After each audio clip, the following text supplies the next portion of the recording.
এই তো দেখতে পাচ্ছ মজাদার একটা রেসিপি। টাইটেল আর থাম্বনেল দেখে তো বুঝেই গিয়েছো আজ আমি কি রান্না করেছি। এই তো এখানে নিয়েছি বাসমতি চাল 1 কেজি। চালটা এখন আমি ভালো করে এভাবে কষলে ধুয়ে নিব। বেশ কিছুবার জলটা পাল্টিয়ে এভাবে ধুয়ে নিব। ধোয়ার পরে চালটা একদম পরিষ্কার হয়ে যাবে। পরিষ্কার হয়ে গেলে 1 ঘন্টার জন্য আমি চালটাকে ভিজিয়ে রেখে দেব। আর এদিকে নিয়ে এসেছে মাটনগুলোকে এখন ভালো করে পরিষ্কার করে ধুয়ে নেব। আর এদিকে কড়াইতে আমি জল বসিয়ে দিয়েছি। জলটা বলক চলে আসার পর এখানে দিয়ে দিচ্ছি 1 পিস লেবুর রস আর দিয়ে দিব 1 টেবিল চামচ সয়াবিন তেল। এটা দেওয়ার কারণ যাতে আমি চালগুলো দেওয়ার পরে এই যে রাইসটা রান্না হবে সেটা যেন ঝরঝরে হয়। কাছে কিংবা দূরে যে যেখান থেকে এই মুহূর্তে আমার ভিডিওটি দেখতেছো সবাইকে নমস্কার ও অনেক অনেক ভালোবাসা। এই তো দেখতে পাচ্ছ 1 ঘন্টা ভিজিয়ে রেখেছিলাম। এখন আমি ফুটন্ত গরম জলে এই বাসমতি চালগুলো দিয়ে দিচ্ছি। দিয়ে এটাকে আমি সুন্দর একটা রাইস রান্না করে নেব। আর ভিডিওটি সম্পূর্ণ দেখতে হলে আমার সাথেই থাকো আর দেখতেই থাকো কিভাবে আমি আজ এই বাসমতি চাল দিয়ে মজাদার কাচ্চি বিরিয়ানি রান্না করি। এই তো এখানে নিয়েছি প্রেসার কুকার আর এখানে হচ্ছে 1 কিলো খাসির মাংস। আমি 1 পিস লেবু নিয়েছি। এখনকার লেবুতে অনেক রস, তাই তো একটা লেবুর অর্ধেকটা নিয়েছি। পুরো রসটা আমি এই মাংসের ভিতর দিয়ে দিলাম।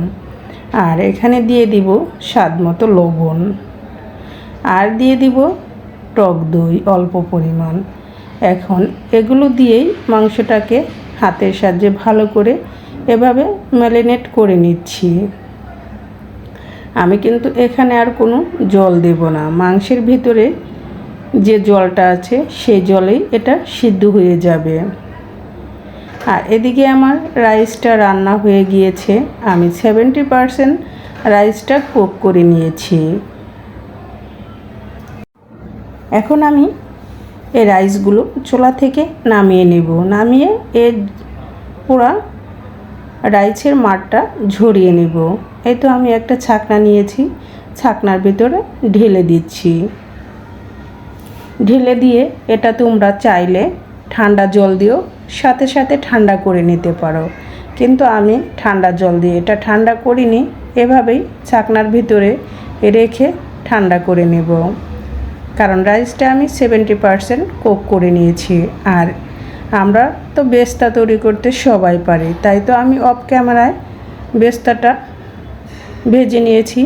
এই তো দেখতে পাচ্ছ বেস্তাটা 1 সাইড করে নিচ্ছি। তেলটা এভাবে ঝরে নিচে চলে আসবে। এখন আমি বেস্তাটা নামিয়ে নেব। আমি যেভাবে মাটন দিয়ে কাচ্চি বিরিয়ানিটা করতেছি এভাবে বাসায় রান্না করলে রেস্টুরেন্টের স্বাদকেও হার মানাবে। তাই তো কীভাবে রান্না করি সেটা দেখতেই থাকো। এই অবশিষ্ট তেলে আমি দিয়ে দিলাম এখানে আদা রসুন আর জিরা বাটা পরিমাণ মতো। এখন এটাকে তেলের ভিতরে দিয়ে আমি 1 মিনিটের মতো নেড়েচেড়ে ভেজে নেব, যাতে আদা রসুনের কাঁচা গন্ধটা না থাকে। ভাজা হয়ে গেলে এখানে দিয়ে দিব, এই তো আমি অফ ক্যামেরায় প্রেসার কুকারে একটা ছিপি দিয়ে মাংসটা একটু সিদ্ধ করে নিয়েছি। এখন এই সিদ্ধ করা মাটনটা আমি দিয়ে দিলাম। এখন মাটন দিয়ে এটাকে ভালো করে নেড়েচেড়ে মিশিয়ে দিচ্ছি মশলার সাথে। আর এখানে দিয়ে দিচ্ছি এখন আবার টক দই আর দিয়ে দিলাম আলুর বোখরা। আমি একে একে এখন সবগুলো উপকরণই এখানে দিয়ে দিলাম কাঁচামরিচ। যদি তোমরা ঝাল খেতে একটু কম চাও তাহলে কাঁচামরিচটা আরও পরে দিলে হবে। আমি একটু ঝাল ঝাল কাচ্চি বিরিয়ানিটাই করব। আর এখানে দিয়ে দিলাম 1 টেবিল চামচ চিনি। চিনিটা অবশ্যই দিতে হবে, চিনি দিলে এই কাচ্চি বিরিয়ানির স্বাদটা অনেক গুণে বেড়ে যায়। আর এখন দিয়ে দিলাম ভেজে রাখা বেস্তাগুলো দিয়ে এখন নেড়ে চেড়ে মিক্সড করে দিচ্ছি।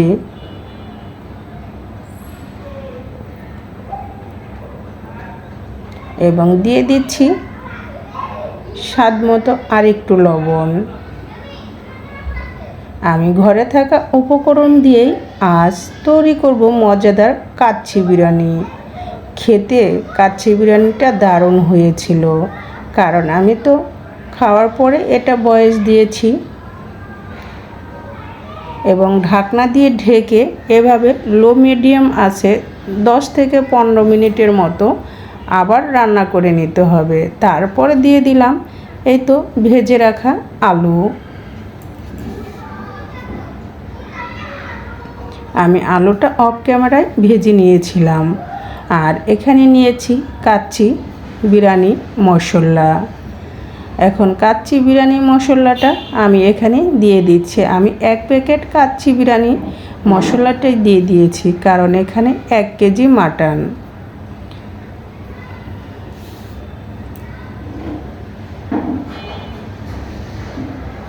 এখন মশলা দেওয়ার পর দেখতেই পাচ্ছ বন্ধুরা কালারটা কত সুন্দর হয়েছে। আবার ঢাকনা দিয়ে ঢেকে চুলার আঁচটা লো মিডিয়াম আঁচে রেখে আবার আধা ঘন্টার জন্য এটাকে রান্না করে নেব।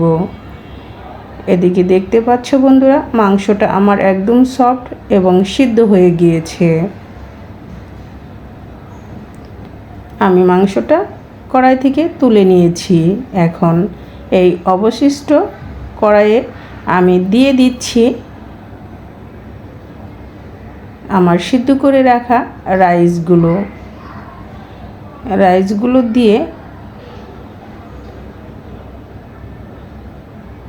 এভাবে কড়াইয়ের চারপাশ ছড়িয়ে নিলাম।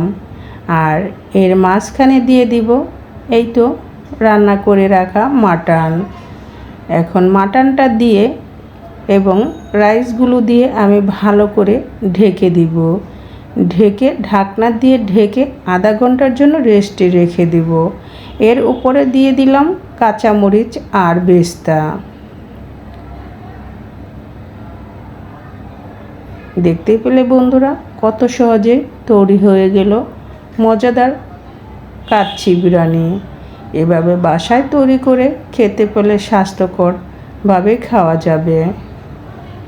আর দিয়ে দিলাম 2 টেবিল চামচ ঘি দিয়ে এবং ঢাকনা দিয়ে ঢেকে রেখে দিলাম। এই তো আমি আধা ঘন্টা পরে আবার ফিরে এসেছি। এখন আমি তোমাদের এগুলোকে চিকেন আর রাইসের সাথে মিশিয়ে নিচ্ছি। দেখতেই পাচ্ছ বন্ধুরা কালারটা কত সুন্দর হয়েছে আর খেতেও খুবই সুস্বাদু হয়েছিল।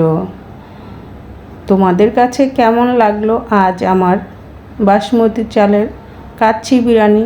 অবশ্যই ভালো লাগলে লাইক কমেন্ট শেয়ার করে পাশে থাকবে। আর নতুন বন্ধু যারা এই মুহূর্তে আমার ভিডিওটি দেখতেছ, ভালো লাগলে আমার পরিবারে থেকে যেতে পারো।